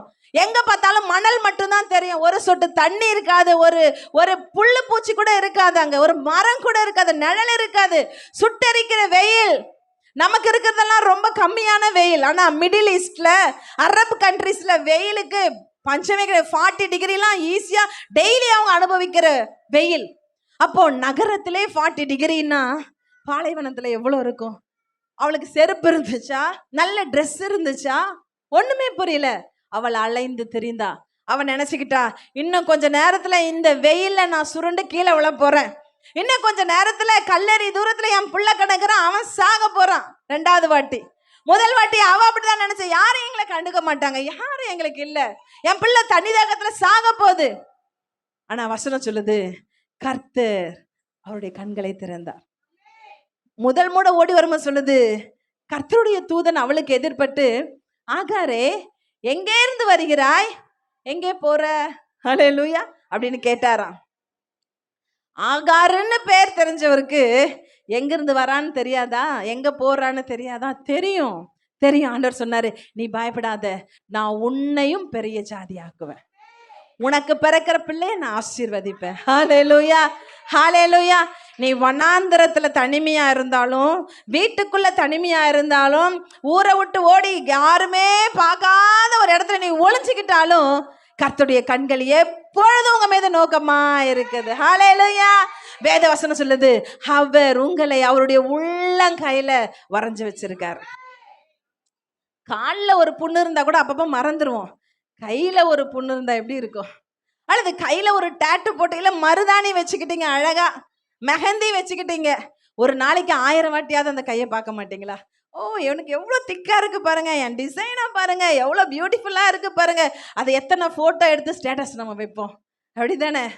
அப்போ ஏசப்பா கையில உங்க போட்டோ எல்லாம் இருக்கு, எப்பொழுதும் அவர் அதை பார்த்துக்கிட்டே, என் பிள்ளை, என் பிள்ளை, நான் தெரிந்து கொண்டவள், நான் அபிஷேகம் பண்ணப்பட்டவள், என் ஜெபாவி அவன் மேல இருக்கு, என் விண்ணப்பத்தி நாவி அவன் மேல இருக்கு, என் வேண்டுதலி நாவி அவன் மேல இருக்கு. அவ ஒரு தீர்க்கதரிசி, அவ ஒரு ஜெபிக்கிறவ, அவ துதிக்கிறவ, என்னை உயர்த்துகிறவ, என் நாமத்துக்காக எப்பொழுதும் எழும்பி நிற்கிறவள். ஏசப்பா எப்போ உங்களை பார்த்துக்கிட்டே இருக்காரு. நீங்க ஒரு நாளும் அப்பாவுக்கு மறைக்கப்படுவதே கிடையாது. ரிஸ்பா எருசலேமினுடைய வனாந்தரத்துல தனிமையான ஒரு இடத்துல அழுதுட்டே இருந்திருப்பா. எப்பவும் அவ கண்ணீர். யோசிச்சு பாருங்க, அந்த 3 மாசம் ஒரு பிணம் தொங்கிக் கொண்டிருந்தா அது எப்படி இருந்திருக்கும்? அழுகி ஒரு நாள் கண்ணு கீழே விழுந்திருக்கும், ஒரு நாள் கையில இருக்கிற சதையெல்லாம் கீழே கொட்டி இருக்கும், காலில் இருக்கிற சதையெல்லாம் கொட்டி இருக்கும், குடலெல்லாம் சரிஞ்சு கீழே விழுந்திருக்கும். எல்லாத்தையும் ஒரு தாய் பக்கத்துல உட்காந்துக்கிட்டே பார்த்தா. 10 மாசம் நான் சுமந்த என் பிள்ளை, நான் எவ்வளோ கஷ்டப்பட்டு பால் ஊட்டி சீராட்டி வளர்த்த என் பிள்ளைங்க, வாலிபர்கள்னா அவங்களுக்கு 20 வயசோ 25 வயசோ தெரியல, இத்தனை வருஷம் நான் பாதுகாத்த என் பிள்ளைங்க, நான் கூப்பிடும் போதெல்லாம் என் குரலை கேட்டாங்க, நான் அவங்கள சுற்றி சுற்றி தான் என் வாழ்க்கை இருந்துச்சு. ஆனால் என் பிள்ளைங்க இன்னைக்கு இப்படி உருகி கொட்டிக்கிட்டு இருக்கிறாங்களே, மெழுகு மாதிரி உருகிக்கிட்டு இருக்காங்களே. 1 மாசத்துக்கு அப்புறம் 2 மாசத்துக்கு அப்புறம் வெறும் எலும்புகள் தான் அங்கே தொங்கிக்கிட்டு இருக்கு. அதையும் பார்த்து அவள் அங்கேயே உட்கார்ந்திருந்தாள். ஹல்லேலூயா, ஹல்லேலூயா. சோர்ந்து போயிடாது, உங்க கஷ்டம் நிரந்தரம் அல்ல. இன்னைக்கு நீங்க சொல்லுவீங்க, சிஸ்டர் நீங்க பேசுற மாதிரிலாம் இல்ல, நான் படுற கஷ்டம்லாம் உங்களுக்கு சொன்னாலாம் புரியாது, என்ன மாதிரி கஷ்டப்பட்டவங்க இந்த இடத்துல யாருமே இருக்க முடியாது, இந்த பலாமரத்திலே இல்ல, இந்த பம்மல்லே இல்ல, உலகத்திலே இருக்க வேண்டாம். ஹல்லேலூயா. ஆனா ஏசப்பாக்கு அது மறைவா இருக்குல்லன்னு நான் சொல்றேன். ஆமென். உங்க கஷ்டம் எவ்வளோ டீப்னு எனக்கு தெரியணும்னு அவசியம் இல்லை, பாஸ்டர் அம்மாக்கு தெரியணும்னு அவசியம் இல்லை, ஏசப்பாக்கு தெரியும்ல. யோசிச்சு பாருங்க, அந்த தேசத்துல எத்தனை பெண்கள் இருந்தாங்க, எத்தனை பேர் பிள்ளைகளை இழந்திருந்தாங்க. மேராபை பத்தி பத்தி ஒண்ணுமே சொல்லல. இவளுக்காவது 2 பிள்ளைங்க, அவளுக்கு 5 பிள்ளைங்க, மொத்தமும் போச்சு. ஆனா மேராபை குறிச்சு ஒண்ணுமே சொல்லப்படல. ஆனால் இந்த தாய் அவர்களுக்காக துக்கித்து கொண்டே இருந்தா. என் பிள்ளைக்கு நியாயம் கிடைக்கல, என் பிள்ளைக்கு நியாயம் கிடைக்கல, என் பிள்ளைங்க இப்படி அவமானப்படுத்தப்பட்டாங்க, என் பிள்ளைங்க கைவிடப்பட்டாங்க. தேவஜனமே, உங்களுடைய நியாயங்கள் மனுஷரால மறக்கப்படலாம், ஆனா கர்த்தர் ஒரு நாள் மறக்கிறது இல்லவே இல்லை. பார்த்துக்கிட்டே இருக்கா. வசனம் சொல்லுது, நீங்க வீட்டுல போய் நீங்க வாசிச்சு பாருங்க அந்த அதிகாரத்தை, 2 சாமுவேல் 21 அதிகாரத்தை. 3 மாசம் சென்ற பிறகு இவளை டெய்லி யாரோ பார்த்துருக்காங்க, அந்த பக்கமா போற வரவங்க பார்த்துருக்காங்க, அங்க இருக்கிற ஆடு மேய்க்கிறவங்க மாடு மேய்க்கிறவங்க பார்த்துருப்பாங்க, வழிப்போக்கர்கள் பார்த்துருப்பாங்க. யாரோ போய், யாருன்னு சொல்லல வேதத்துல, யாரோ போய் தாவீதின் இடத்துல போய் சொன்னாங்களாம், ராஜா அங்க ரிஸ்பா 3 மாசமா அந்த இடத்துலயே உட்கார்ந்து இருக்கிறா, அவர்களுடைய பிள்ளைகளுடைய அந்த எலும்புகளை பாதுகாத்துக்கிட்டு எந்த மிருக ஜீவன்களோ பறவைகளோ சாப்பிடக்கூடாதுன்னு ரிஸ்பா அங்க உட்கார்ந்துக்கிட்டு இருக்கா, அவளை என்னன்னு கொஞ்சம் பாருங்களேன் அப்படின்னு தாவீதின் இடத்துல யாரோ வந்து சொன்னார்கள். ஆமென். ராஜா கிட்ட யாரும் போக முடியாது, பர்மிஷன் இல்லாம யாரும் போக முடியாது. ரிஸ்பா நினைச்சிருப்பா, நான் யார்கிட்ட கூட சொன்னா கூட யாரு போய் ராஜா கிட்ட சொல்லுவா, அப்படி சொன்னதெல்லாம் ராஜா கேட்பாரா? யாருமே கேட்க மாட்டாங்க, யாருமே வர மாட்டாங்க, எனக்கு ஹெல்ப்பே கிடையாது, நானும் இங்கே இருந்து வேதனைப்பட்டு நானும் சாகணும் போல அப்படின்னு சொல்லி அவ வாழ்க்கைக்கு ஒரு முற்றுப்புள்ளியை வச்சுட்டு தான் ரிஸ்பா அங்க உட்கார்ந்து இருக்கிறா. ஹல்லேலூயா. நிறைய சகோதரிகள் சொல்ல நான் கேட்டிருக்கேன், என் பிள்ளைங்களுக்காக தான் நான் இன்னும் உயிரோடு இருக்கேன், அல்லது இந்த காரியத்துக்காக தான் நான் இன்னும் இருக்கேன், இல்லைனா என் வாழ்க்கை ஒரு வேஸ்ட், எனக்கோ முடிஞ்சு போயிருக்கலாம், எனக்கோ நான் இல்லாம போயிருக்கலாம். நிறைய வாலிப பிள்ளைங்க சொல்லுவாங்க, எனக்கெல்லாம் என்னைக்கோ தற்கொலை பண்ணி சாவணும் போல இருந்துச்சு. அதுக்காக ஏசப்பா உங்களை அழைக்கல சகோதரி, அதுக்காக ஏசப்பா உங்களை முன்குறிக்கல. உங்களை முன்குறித்ததற்கு, உங்களை அழைச்சதற்கு ஒரு நோக்கம், ஒரு சித்தம் அவருக்கு உண்டு. ஆமென். அந்த பிளான கர்த்தர் உங்க மூலமா நிச்சயமாய் நிறைவேற்றுவார். ராஜா கிட்ட இந்த செய்தி போன உடனே முதலாவது வசனம் சொல்லுது, ராஜா ரொம்ப ஷேமா ஃபீல் பண்ணானா. ஹல்லேலூயா. அவமானமா ஃபீல் பண்ணானா. ஐயோ, என்னுடைய ராஜ்யத்துல சவுலினுடைய மனைவியா இருந்த ரிஸ்பா அவளுடைய பிள்ளைகளுக்காக 3 மாசம் துக்கித்து கொண்டிருக்கிறா, அந்த எலும்புகளை குறித்து நான் கூட யோசிக்காம போயிட்டனே. வசனம் சொல்லுது, உடனே தாவீது எழும்பி, ஹல்லேலூயா ஹல்லேலூயா, அது எவ்வளவு பெரிய மனுஷனா இருக்கட்டும், உங்களுக்கு உதவி எவ்வளவு பெரிய ஆள்கிட்ட வர வேண்டியதா இருக்கட்டும், அது சிஎம்மா இருந்தா கூட ஆண்டவர் ஒரு நாளைக்கு அவங்க கிட்ட சொல்லி அவங்கள உங்ககிட்ட அனுப்புவார். ஹல்லேலூயா. தாவீது எழும்பி நேரா போய் யாபேசின் மனுஷரிடத்துல இருந்த சவுலினுடைய எலும்புகள், யோனத்தானுடைய எலும்புகளை வாங்கிக்கிட்டு இங்க வந்து ரிஸ்பா பிள்ளைகளுடைய எலும்புகளையும் தாவீது கையில எடுத்தானா. ஹல்லேலூயா ஹல்லேலூயா. மேராபினுடைய 5 பிள்ளைகளுடைய எலும்புகளையும் எல்லாத்தையும் எடுத்து அந்த பிரின்ஸ் பிள்ளைகள், அந்த ராஜ பிள்ளைகளுக்கு என்ன மரியாதை செய்ய வேண்டுமோ கீசின் கல்லறையில, சவுலனுடைய தகப்பனாகிய கிபியாவில இருக்கிற கீசினுடைய கல்லறையில கொண்டு போய் அந்த எலும்புகளை அவன் அடக்கம் பண்ணினானாம். ஹல்லேலூயா ஹல்லேலூயா. ரிஸ்பா நினைச்சிருந்தா அவன் அடக்கம் பண்ணி இருக்கலாம் அந்த எலும்புகளை எடுத்து, ஆனா அது ஒரு ரெஸ்பெக்டா இருக்காது. ஹல்லேலூயா. அதனால பெருமை ஒன்றும் கிடையாது. ஆனா தாவீது ராஜாவே இறங்கி வந்து அதையெல்லாம் கொண்டு போய் அடக்கம் பண்றாங்கன்னு சொன்னா அன்றைக்கு அந்த ஊர் எப்படி இருந்திருக்கும், அன்றைக்கு அந்த தேசம் எப்படி இருந்திருக்கும், எல்லாரும் அதற்காக துக்கப்பட்டிருப்பாங்க. ராஜ பிள்ளைகளுக்கு கொடுக்க வேண்டிய ராஜ மரியாதையை எல்லாரும் செலுத்திருப்பாங்க.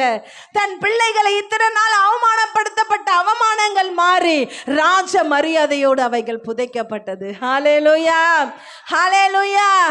தேவஜனமே, ரிஸ்பா பெட்டிஷன் போடல, ரிஸ்பா லெட்டர் எழுதல, ரிஸ்பா சொல்லி அனுப்பல, ஆனால் தேவன் அவளுடைய அங்கலாய்ப்பை பார்த்தார், தேவன் அவளுடைய அழுகுரலை பார்த்தார், தேவன் அவளுடைய தனிமையை பார்த்தார், தேவன் அவளுடைய மன குமுறலை கர்த்தர் பார்த்து கர்த்தரே இறங்கி அவளுக்கு அற்புதம் செய்தார். கரங்களை தட்டி கர்த்தரை மகிமைப்படுத்துவோமா.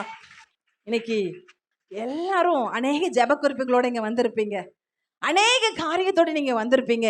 இன்னைக்கு கர்த்தர் உங்களிடத்துல சொல்றாரு, நான் உங்களுக்காக யுத்தம் பண்ணி நான் உங்களுக்காக யுத்தம் பண்ணி எல்லா கோணல்களை நேராக்கி, ஹல்லேலூயா ஹல்லேலூயா ஹல்லேலூயா, எல்லா கரடு முரடுகளை சமமாக்கி நான் உன்னை உயர்த்த போறேன். ஆமென் ஹல்லேலூயா. தடை கற்கள் எல்லாத்தையும் கர்த்தர் உங்களுக்காக படிக்கற்களா மாத்த போறார். என்னை இகழ்ந்து பேசினவங்க, என்னை தள்ளினவங்க, என்னை அவமானப்படுத்தினவங்க உங்களிடத்துல உதவி கேட்டு வரும்படியாக தேவனால செய்ய முடியும். அவர்களுக்கு நீங்க இந்த நல்ல வழியை காண்பிக்க தேவன் உங்களை பயன்படுத்த முடியும். ஹல்லேலூயா. ரிஸ்பா அப்படின்ற வார்த்தைக்கு ஹாட் ஸ்டோன் ஆர் கோல் அப்படின்னு அர்த்தமா, எரித்தழல். இப்போ நீங்க நல்லா விறகெல்லாம் எரிச்சிட்டு அப்புறம் கடைசி அதை அணைச்சிட்டிங்கன்னா அங்க தழல் எவ்வளோ நெருப்போட கொதிச்சுட்டு இருக்கும்ல, கங்கு கொதிச்சுட்டு இருக்கும்ல, அதுதான் ரிஸ்பா என்கிற வார்த்தைக்கு அர்த்தமா. இன்னைக்கு எத்தனை பேருடைய இருதயங்கள் எரித்தழல்களை போல எரிந்து கொண்டிருக்கிறது.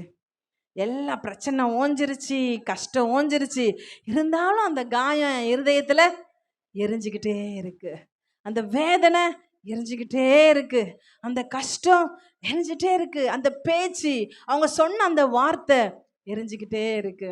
ரிஸ்பாவின் தேவன் உங்கள் தேவனா இருக்கிறார். நீங்க அந்த பேர்ல உங்க பேரை சொல்லுங்க. ரிஸ்பாவின் தேவன் டயனாவின் தேவனா இருக்கிறார். நீங்க அந்த இடத்துல உங்க பேரை சொல்லுங்க. ரிஸ்பாலின் தேவன் தெபோராலின் தேவனா இருக்கிறார். ஆமா, உங்க ஒவ்வொருடைய தேவனா ஆண்டவர் இருக்கிறார். உங்கள் ஒவ்வொருடைய தேவனாய் தேவன் இருக்கிறார். கைவிட மாட்டார். ஏசப்பா என்னை மறந்துட்டாரு, ஏசப்பா என்னை கைவிட்டாரு, ஆண்டவர் அவங்களுக்கு என்ன செய்வார், எனக்கெல்லாம் செய்ய மாட்டாரு, என்னால் அந்த சிஸ்டர் மாதிரி ஜெபம் பண்ண முடியல, இந்த சிஸ்டர் மாதிரி பாட முடியல, அந்த சிஸ்டர் மாதிரி பிரசங்கிக்க முடியல, இவங்கள மாதிரி ஆலயத்துக்கு வர முடியல, இவங்கள மாதிரி காணிக்கை கொடுக்க முடியல. ஒன்றும் வேண்டாம். நீங்கள் எப்போ ஏசப்பா ஏசப்பான்னு சொல்லுங்க. ஆண்டவரே நீங்க தான் எனக்குன்னு சொல்லுங்க. கால தாமதங்கள் ஆனாலும் ரிஸ்பாவை போல ஆண்டவருடைய நாளுக்காக வெயிட் பண்ணுங்க. வெயில் வரட்டும், புயல் வரட்டும், பனி வரட்டும், மழை வரட்டும், ஒரு நாள் ஆண்டவர் வருவார்ன்றதை மறந்துடாதீங்க. ஹல்லேலூயா. நம்ம எல்லாரும் அப்படியே எழுந்து நிற்கலாமா? அப்படியே நம்ம எழுந்து நிற்கலாமா? ஆண்டவரால் எத்தனை கொடுமையான காரியங்களா இருந்தாலும் அதை செம்மையாய் மாற்ற முடியும். எத்தனை கொடுமையான காரியங்களா இருந்தாலும் செம்மையாய் மாற்ற முடியும். ஒப்பு கொடுங்க. ஏசப்பா எனக்கு நீங்க ஒரு வாழ்க்கையை கொடுத்துருக்குறீங்க. எல்லாரும் கண்ணை மூடணும். நம்ம இருதயத்தை அப்பாவுக்கு நேராக திறக்க போறோம். ஏசப்பா எனக்கு நீங்க ஒரு வாழ்க்கை கொடுத்துருக்கிறீங்க, அதை நான் உமக்காக வாழணும்ப்பா. எனக்கு ஒரே ஒரு வாழ்க்கை கொடுத்துருக்கீங்க, உமக்காக நான் வாழ்ந்து மடியணும் சுவாமி. சாட்சி உள்ள வாழ்க்கை எனக்கு கொடுங்க. அருமையான வாலிப தங்கச்சி, அருமையான அம்மா, இன்னைக்கு நான் உங்களுக்கு அன்பா சொல்றேன், கிறிஸ்துவ வாழ்க்கை என்பது சாட்சியுள்ள வாழ்க்கை. உங்க சாட்சியை கெடுத்துடாதீங்க, உங்க சாட்சியை கெடுத்துக்காதீங்க. ஒவ்வொரு நாள் காலை எழும்பும் போது சொல்லுங்க, ஏசப்பா உமக்கு பிரியமாய் வாழ எனக்கு கற்றுத்தாங்கப்பா. ஏசப்பா நான் வாழ்ந்தாலும் உமக்காக தான் வாழணும், நான் செத்தாலும் உமக்காக தான் நான் சாகணும். சாவு என்றைக்கு வேணாலும் வரலாம், என்றைக்கு வேணாலும் வரலாம், ஆனா வாழ்கிற நாட்கள். ஏசப்பா உங்களுக்கு எத்தனை வருஷம் வச்சிருக்காரு? 30 வருஷமா, 40 வருஷமா, 50 வருஷமா, 20 வருஷமோ? வச்சிருக்கிற நாட்களில் அவருக்காக வாழ பிரயாசப்படுங்க. விட்டு கொடுங்க, விட்டு கொடுங்க. பாவத்துக்கு நோ சொல்லுங்க, சினிமாவுக்கு நோ சொல்லுங்க. எப்ப பார்த்தாலும் சோஷியல் மீடியால உட்கார்ந்து இன்ஸ்டா மாதிரி, ஃபேஸ்புக் மாதிரி, வாட்ஸ்அப் மாத்துங்க, அதை தூக்கி போட்டுருங்க. ஏசப்பா நீங்க எனக்கு வேணும்பா, நீங்க எனக்கு வேணும். நீங்க வாட்ஸ்அப் பார்த்துட்டு இன்ஸ்டாலே இருக்குதா இருந்தா ஏசப்பா ஏங்க உங்களை சர்ச்சுக்குள்ள கொண்டு வந்திருக்க போறாரு? ஆண்டவர் ஏன் அவர் நாமத்தை உங்களுக்கு தரிச்சிருக்க போறாரு? நீங்க அழகா வெளியில நான் இவரோட ஃபேனு, நான் அவங்களோட ஃபேனு அப்படி சொல்லிட்டு சுத்தி இருந்திருக்கலாம்ல. ஆனா ஆலயத்துக்குள்ள கொண்டு வந்திருக்கிறாரே ஏசப்பாக்கு உங்க மேல ஒரு நோக்கம் இருக்குல்ல, உங்க மேல ஒரு சித்தம் இருக்குல்ல, நீங்க ரொம்ப ஸ்பெஷல் தானே ஏசப்பா கொண்டு வந்திருக்கிறாரு. ஒப்பு கொடுக்கல. ஆண்டவரே உலகம் எனக்குள்ள வேணாம்ப்பா, உலகம் எனக்குள்ள வேணாம்ப்பா, உலகத்துக்கும் ஆண்டவருக்கும் நான் ஒத்த வேஷம் தரிக்க வேண்டாம், வேண்டாம்ப்பா. உலகம் வேணும்னா உலகத்துக்கிட்ட போயிடுங்க, ஆண்டவர் வேணும்னா ஆண்டவர்கிட்ட வாங்க. அதுல ஒரு காலு, இதுல ஒரு காலு. நீ அனலும் இல்லாம குளிரும் இல்லாம இருந்தா ஆண்டவர் உன்னை வாந்தி பண்ணி போடுவார் சிஸ்டர். ஆண்டவர் உங்களை வாந்தி பண்ணி போடுவாரு. நீங்க ஆண்டவர்கிட்ட கேளுங்க, ஏசப்பா உங்களுக்காக நான் வைராக்கியமா வாழணும்ப்பா, பக்தி வைராக்கியமா நான் வாழணும் ஏசப்பா. என்ன பார்க்கிறவங்க உங்க பிள்ளைன்னு சொல்லணும், என்னிடத்துல பேசுறவங்க ஆறுதல் அடையணும், என்கிட்ட வரவங்க உங்க முகத்தை பார்க்கணும், என் வாழ்க்கையில நீங்க வெளிப்படணும். ஆண்டவரே ஒப்பு கொடுக்குறீங்களா? நன்றி அப்பா, நன்றி அப்பா. எங்களை ஒப்பு கொடுக்கிற சுவாமி. உங்க வலது கரத்தை உங்க இருதயத்து மேல வச்சு சொல்லுங்க, ஏசப்பா என் இருதயம் உமக்கு சொந்தமானது, என் இருதயம் உமக்கு சொந்தமானது, உலகத்துக்குரியது அல்ல அப்பா, உலகத்துக்குரியது அல்ல சுவாமி. ரிஸ்பாவை போல எரி தழலான இருதயத்தோடு உங்க ஜனங்க இந்த நாளில கடந்து வந்திருந்தா, உடைய வார்த்தை அவங்கள தேற்றி இருக்குதப்பா, உங்க வார்த்தை அவங்கள உற்சாகப்படுத்திருக்கு. எழும்பி பிரகாசிக்க உதவி செய்யுங்க. பிசாசு சொல்லுகிற பொய்களை நம்பி நம்பி மனம் சோர்ந்தது போதும் ஆண்டவரே. நான் யாருக்கும் உபயோகமற்றவள், நான் யாருக்கும் இம்பார்ட்டன்ட் இல்லைன்னு சொல்லி நினைக்கிற எல்லாவற்றையும் இயேசுவின் நாமத்துல எடுத்து போடுங்க. அண்ட சராசரங்களை படைத்த எங்கள் தேவனுக்கு இங்க இருக்கிற ஒவ்வொரு ஆத்துமாவும் விலையேற பெற்றது என்பதை உணர்ந்து கொள்ளட்டும் சுவாமி. பிள்ளைகளை நீர் ஆண்டவரை ஆசீர்வதித்து மேன்மைப்படுத்துங்க. கண்மலையின் உச்சில நான் உன்னை ஏறி இருக்க பண்ணுவேன்னு சொன்னீங்களப்பா. உன் துக்க நாட்கள் முடிந்து போகும்னு சொன்னீங்களே, உன் சுக வாழ்வு சீக்கிரத்துல துளிர்கொண்டு சொன்னீங்களே, வாழாக்காமல் தலையாக்குவேன்னு சொன்னீங்களப்பா, கீழாக்காமல் மேலாக்குவேன்னு சொன்னீங்களே, கீர்த்தியும் புகழ்ச்சியுமா வைப்பேன்னு சொன்னீங்களே. நிறைவேற்றுங்கப்பா, நிறைவேற்றுங்கப்பா. பிள்ளைகள் வடித்த கண்ணீர் போதும், அவருடைய அவமானங்கள் போதும், நிந்தைகள் போதும், அவருடைய வேதனைகள் போதும், தலை குனிந்து வாழ்ந்த வாழ்க்கை போதும். எங்கள் தலைகளை நிமிர்ந்திருக்க பண்ணுங்க அப்பா, உங்க பிள்ளைகளை நிமிர்ந்திருக்க பண்ணுங்க அப்பா. இந்த அருமையான இடத்துல இந்த நல்ல ஒரு ஆலயத்தை கொடுத்திருக்கிறீங்களே, நல்ல ஊழியக்காரர்களை வச்சிருக்கிறீங்களே, ஒரு கலங்கரை விளக்கமாய், ஒரு லைட் ஹவுஸா இந்த ஆலயத்தை நீங்க வைங்க. பல நூறு ஜனங்கள் கடந்து வந்து உங்க அன்பை, உங்க தொடுதலை அவங்க ருசி பார்க்க நீர் உதவி செய்யுங்கப்பா. இந்த ஊழியக்காரரை கர்த்தர் நீர் வல்லமையாய் பயன்படுத்துங்க. மகள் மேல வச்சிருக்கிற உங்க அபிஷேகத்துக்காக நன்றி, அவங்களை தெரிந்து கொண்ட உங்களுடைய விதத்திற்காக நன்றி. மகளை பயன்படுத்துங்கப்பா. கொஞ்ச காலம் சுவாமி, கொஞ்ச காலம் நீங்க சீக்கிரம் வர போறீங்க, இல்ல நாங்க மறிக்க போறோம். எது நடந்தாலும்ப்பா உமக்காக நல்ல போராட்டத்தை போராட, ஓட்டத்தை முடிக்க, விசுவாசத்தை காத்துக்கொள்ள எங்கள் ஒவ்வொருவருக்கும் கர்த்தர் கிருபை செய்யுங்க. பொறுப்புள்ள கரத்துல ஒப்பு கொடுக்கிறப்பா, பொறுப்புள்ள கரத்துல ஒப்பு கொடுக்கிறப்பா. ஒவ்வொரு ஆத்துமாவும் ரத்த கோட்டைகளை மறைத்து கொள்ளுங்க. தனக்கு கொஞ்ச காலம் கொடுக்கப்பட்டிருக்க என்பதை அறிந்து பிசாசு அதிக உக்கிரத்தோடு இறங்கி இருக்கிறான். நாங்கள் வேதத்துல வாசிக்கிறோம், எவனை விழுங்கலாமோ என்று சொல்லி கெஞ்சிக்கிற சிங்கத்தை போல வகை தேடுறான்ப்பா. பிள்ளைகளை அழிக்கும்படி அவங்க பின்பதாக வந்து கொண்டே இருக்கிறான். அவங்களுடைய வீக்னஸை பயன்படுத்தி அவங்களை தவிர்க்கும்படியாக அவன் வந்து கொண்டிருக்கிறான். கர்த்தர் உம்முடைய பிள்ளைகளை அவனுடைய கடைவாய் பற்களுக்கு, அவனுடைய எல்லா கண்ணிகளுக்கு கர்த்தர் நீர் உடைய பிள்ளைகளை விடுவிக்க வேண்டுமாய் நான் செபிக்கிறேன். ஆசீர்வதிங்கப்பா, ஆசீர்வதிங்க. இங்கிருந்து போகிற உடைய பெண்கள் ஒவ்வொருவரை அக்கினி ஜுவாலைகளாக கர்த்தர் பயன்படுத்துங்கப்பா. அநேகருக்கு ஆசீர்வாதமா இருக்க உதவி செய்யுங்க, அநேகருக்கு ஆசீர்வாதமா இருக்க உதவி செய்யுங்க. ரிஸ்பாளுடைய வேதனையை மாற்றின கர்த்தர், அவள் எதிர்பார்த்த காரியங்களை அவளுக்கு கொடுத்த கர்த்தர், எங்கள் பிள்ளைகளை நீர் அப்படி ஆசீர்வதிக்க வேண்டுமாய் அருமை இரட்சகர் இயேசு கிறிஸ்துவின் மாறாத நாமத்தில் ஜெபிக்கிறேன் ஜீவனுள்ள நல்ல பிதாவே. ஆமென், ஆமென், ஆமென்.